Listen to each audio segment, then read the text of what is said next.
Cuando me contrataron hace unos meses para venir a dar estas conferencias a Lugo, yo que en principio no digo que no a nada y todo me parece fácil, perfecto, sí, yo lo puedo hacer, pues no pensé ni si tenía que trabajar, ni si tenía que competir hoy, ni nada. Yo sabía que hoy tenía que estar en Lugo, fuera lo que fuera, y entonces les dije que sí.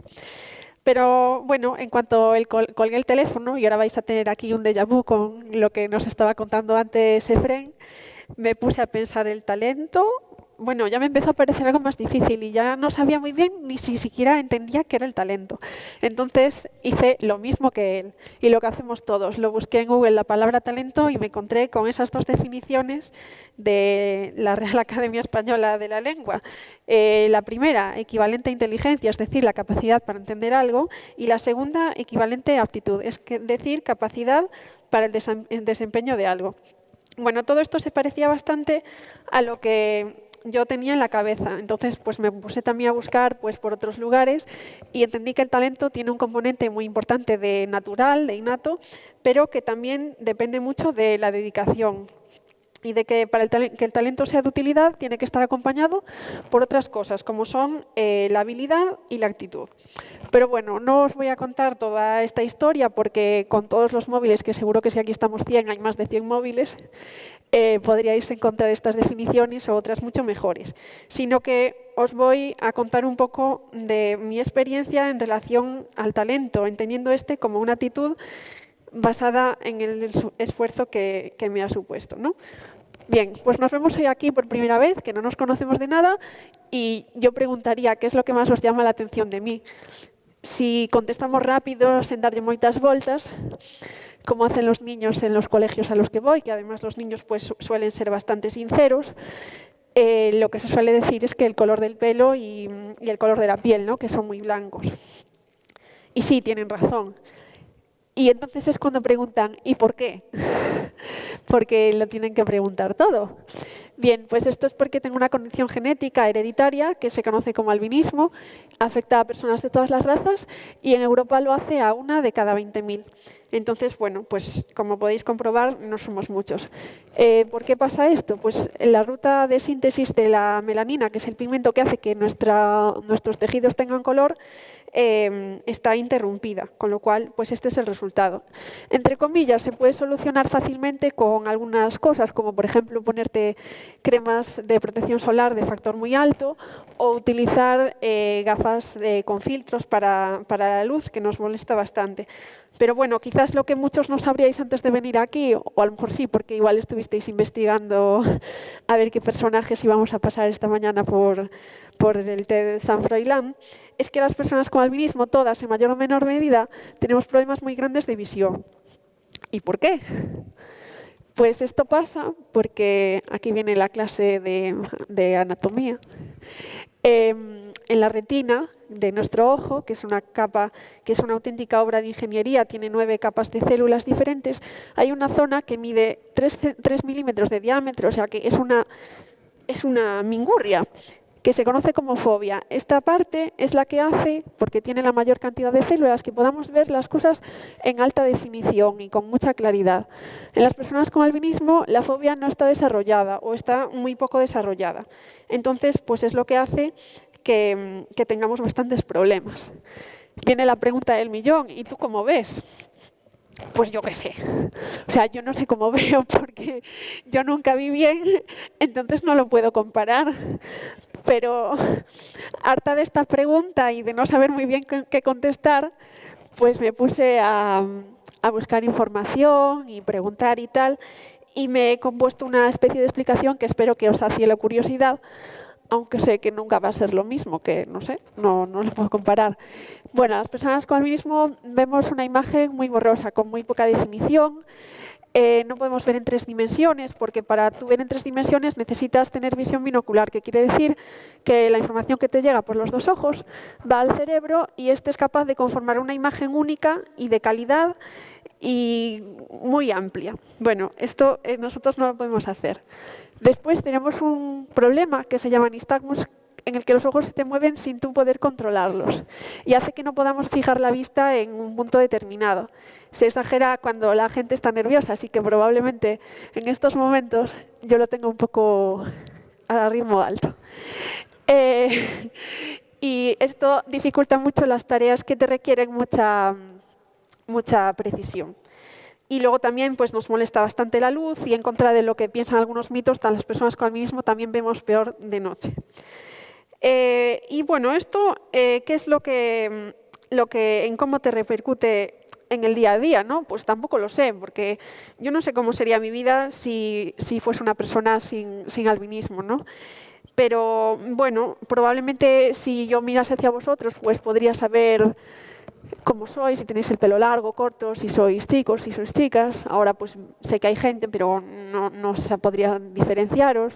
Podría ver el número de autobús, podría encontrar fácilmente las cosas en el supermercado, aun a pesar de que hayan cambiado todo de sitio de un día para otro. Y algo que me llama mucho la curiosidad es que, bueno, podría conducir, ¿no? Es algo que creo que da mucha independencia y que a mí me encantaría hacer, ¿no? Todo tendría más color, más dimensiones y la verdad es que solo de pensarlo parece que me asusta, ¿no? Para mí el albinismo pues es una diferencia y una oportunidad que me habrá cerrado muchas puertas, pero yo prefiero pensar pues en todas las que me permite abrir y podré abrir en el futuro, espero, ¿no? Bien, pues ahora vamos a hablar de lo que era el talento después de esta introducción. Y quiero haceros tratar de entender que el talento es aptitud con P, pero también, como decía Efren antes, actitud con C, ¿no? Cada uno de los que estamos aquí somos una persona con un sinfín de capacidades y posibilidades, ¿no? Que a mí, pues como médico, me gusta mucho hacer clasificaciones y buscar diagnósticos y todo esto. Entonces he clasificado esas capacidades en 3 tipos, ¿no? El primer tipo son las capacidades conocidas, lo que conocemos como nuestras aptitudes o nuestros talentos, que es todo aquello que podemos hacer o porque poco a poco lo fuimos aprendiendo o porque de repente, ¡pling!, un día se encendió la bombilla y empezamos a hacerlo. No es algo que te sale y además se te da bien, ¿no? Estás a gusto cuando lo haces. Luego están las capacidades supuestas, que son todas aquellas que se presupone que tenemos por ser quienes somos, son los atributos estándar, las capacidades normales. Son las que como no las tengas, parece que vas apañado, ¿no? Y por último están las terceras, que son las no capacidades. Las no capacidades son todo aquello que se presupone y se cree firmemente, por la razón que sea, que tú nunca jamás vas a poder hacer, ¿no? Bien, las primeras, las capacidades conocidas, son fáciles porque ya están y sin más, ya están. Las segundas no pensamos en ellas y solo nos damos cuenta de que no existen cuando hay alguien que no las tiene, ¿no?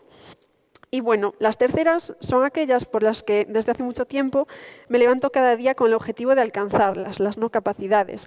Y después de alcanzarlas, pues perseverar en ellas para mejorar, ¿no? Bueno, ahora pues puedo venir aquí y hablarles a 100 personas de todo esto, pero supongo que esta actitud pues viene de bastante atrás, ¿no? Yo no sé si surgió pues cuando era bien pequeña con mi hermana en el parque jugando, que tiene 2 años más y yo siempre quería hacer lo mismo que hacía ella, ¿no? Que no tiene ningún problema de visión y si ella alcanzaba la cima de un castillo de esos metálicos, pues yo tenía que hacerlo. Por supuesto que no me planteaba otra opción. Con 8 años jugábamos en casa en la terraza a los Juegos Olímpicos. A ella le gustaban los deportes de pelota porque siempre ganaba y yo prefería más correr o saltar a la comba porque eran cosas que podía tener bajo control. A lo mejor esta actitud empezó con 10 años cuando empecé a competir en atletismo o a lo mejor con 12 años, ¿no? Con 12 años fue la primera vez que por mi boca salió que yo quería ir a unos Juegos Olímpicos. No tenía ni idea del esfuerzo que había que hacer para estar ahí, porque si lo supiera no sé si habría empezado, a lo mejor no. Y mis padres me dijeron, bueno, tú disfruta, pásalo bien, aprende, pero ir a unos Juegos Olímpicos, de toda la gente que vive en el mundo, casi nadie lo consigue. Bueno, pues muchos años después, junto a un montón de deportistas de rincones de todo ese mundo entero, pues pude vivir el sueño olímpico y vivirlo de verdad, ¿no? Y la verdad es que es una experiencia que te cambia y te cambia para toda la vida. Para mí estar en la Villa Olímpica, en un comedor, pues con gente sin los 2 brazos, comiendo arroz con los palillos chinos, manejándolos con los pies, pues es algo que me parece impresionante. Bueno, a todos nos rompen bastante los esquemas cuando vemos a alguien con no capacidades que de repente aparece haciendo algo que se presupone que para él es muy difícil o incluso imposible, ¿no? Y a veces cuando la gente me pregunta que cómo soy capaz de hacer todas estas cosas, me da la impresión de que les he roto un esquema. Y por una parte me siento rara, porque al final para mí son mis rutinas, es mi día a día y al final las rutinas hasta a veces parece que te aborrecen, ¿no? Pero por otra parte me siento feliz, porque a veces pienso que el romperle un esquema a alguien quiere decir que a lo mejor esa persona a partir de ese momento va a creer un poco en los demás y sobre todo va a creer un poco más en sí misma, ¿no? Que esto es muy importante para conseguir algún día ser lo que tú quieras, ¿no? ¿Cómo se hace esto? Pues a las 6 de la mañana suena el despertador, de 6 a 7 hago bici en el rodillo y esa es la hora que además tengo puesta para poder estar localizable para hacer controles antidoping por sorpresa. Luego la primera ducha del día, el desayuno, que es la comida más importante. Después me voy rápido al hospital, que es donde trabajo desde las 8 hasta las 3, como médico residente en el Servicio de Medicina Física y Rehabilitación del Hospital de Santiago. Nota, si alguna vez vais al hospital y vais a mi consulta o a urgencias, primero contadme qué es lo que os pasa antes de empezar a preguntarme qué tal las carreras y todas esas cosas. Porque a veces los pacientes se me distraen un poco. Entonces, las mañanas se pasan volando porque cada día es diferente y luego vuelves a casa, haces la comida.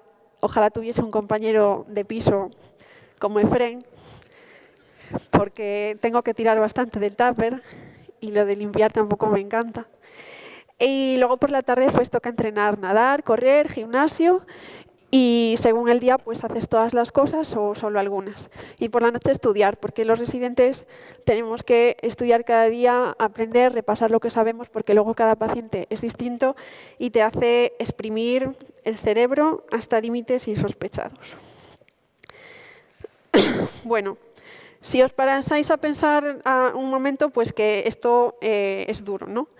Y lo duro de todo esto hace que cuando tienes ratos libres los disfrutes y los disfrutes un montón, ¿no? Probablemente estéis pensando si todo esto que os estoy contando merece la pena o no. Y yo también me lo planteo a veces. Hay días difíciles, días duros en los que todo te sale horrorosamente mal. ¿Quién no ha tenido días de esos? Yo soy capaz de pensar ahora mismo en alguno y si pienso durante unos cuantos segundos puedo incluso ponerme a llorar. Y bueno, para esos días quería compartir con vosotros un consejo y es que penséis que siempre mañana, el día siguiente, si le ponéis empeño, pues puede ser un día mucho mejor. Y todo esto sí que merece la pena, pero no solo merece la pena por alcanzar los sueños tan grandes que a veces se consiguen, casi siempre, no todas, sino por cada uno de los días en los que te levantas para perseguirlos y para superarte. Bien, antes de escuchar en el estadio de Maracaná, y digo escuchar porque yo no vi cómo se encendía la llama olímpica, pero sí que escuché todo el barullo que había allí. Hubo 34 competiciones internacionales, 29 podiums, 14 victorias, viajar por los 5 continentes a competir junto a mi guía, conocer sus costumbres, caídas en bici, tropezones corriendo y días en los que te salía todo y otros en los que no te salía nada, ¿no? Al final llegó el día D a la hora H y estuvimos en el primer triatlón de la historia en los Juegos Paralímpicos porque hizo su debut este año y mi guía y yo, dándolo todo, conseguimos quedar de quintas, que no era nuestro objetivo, ¿no? No sé si la visteis, pero bueno, al terminar la carrera me hicieron una entrevista en la tele, en la que me costó un montón no ponerme allí a llorar de toda la rabia que tenía, porque me daba la sensación de que el trabajo que había hecho pues quizás no había servido, ¿no? Y acababa allí abrazándome a mi guía y al periodista y no sabía qué hacer. Ahora cuando lo veo me da bastante pena. Entonces, después de esto fueron pasando las semanas y me di cuenta de que el talento pues es terminar ahí arriba, ¿no? Pero el talento, escrito con mayúsculas, es la aptitud de perseverar para volver a intentarlo en la próxima oportunidad. Y es cierto que ganar y ser el mejor está reservado para unos pocos, pero aprender, avanzar, mejorar, es algo que todos, absolutamente todos los que estamos aquí, podemos hacer. Así que a por ello.